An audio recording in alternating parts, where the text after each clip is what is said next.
The mess before success. Chris Steely here, Mess Before Success. And today, at this relatively rare moment, I've got the gentleman who coaches the best in the world. He coaches the likes of Lisa Nichols, Bob Proctor, the man who's been around the planet, author of many, many books, the one, the only Mr. Berny Dohrmann. Bernie, how you doing? I'm glad to be here. Thanks for having me on your show. So why don't you tell everybody who you are?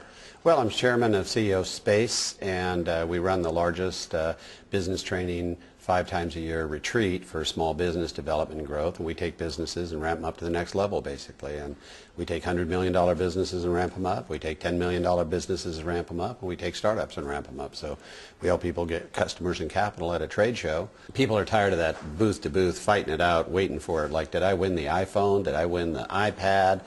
People are looking for something where they can get the contract, where they get the real customers, where they can get the capital. And so, you know, we do billions in funding at CEO Space, and we help people get more business in a week than they get in a year.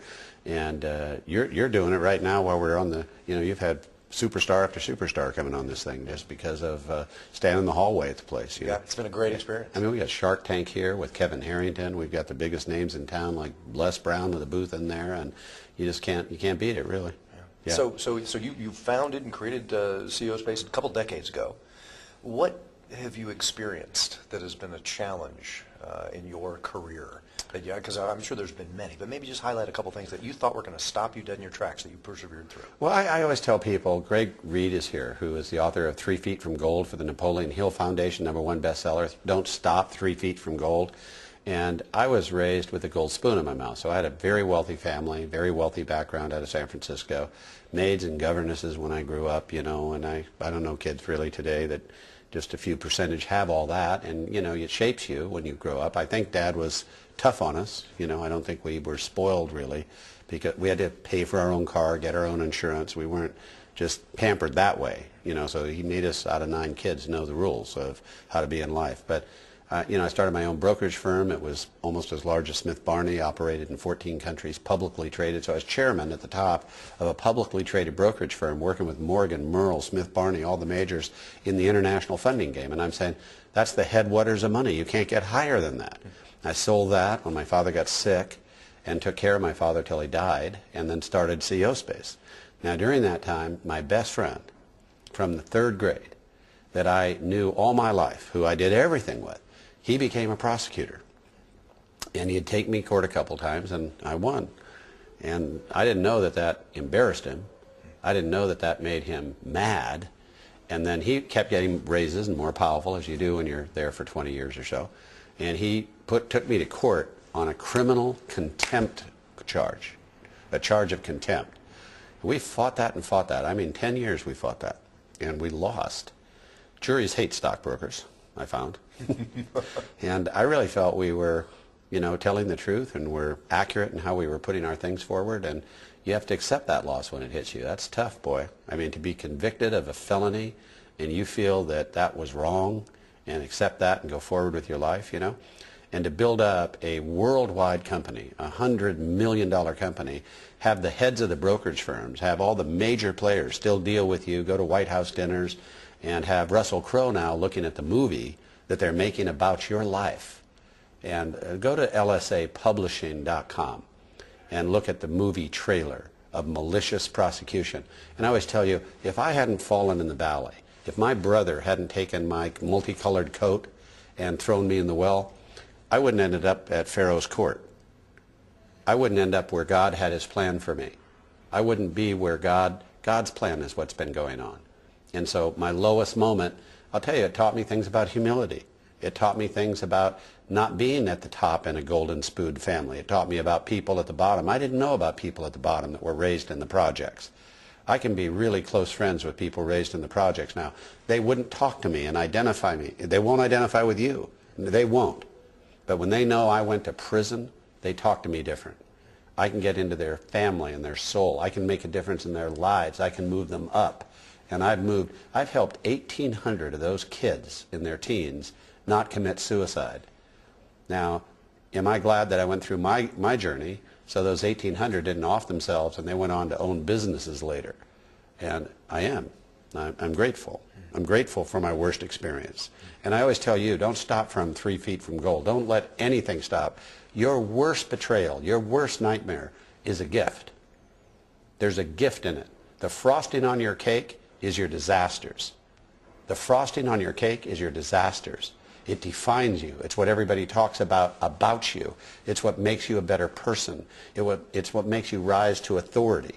It gives you your capacity for compassion. It does all sorts of things for you.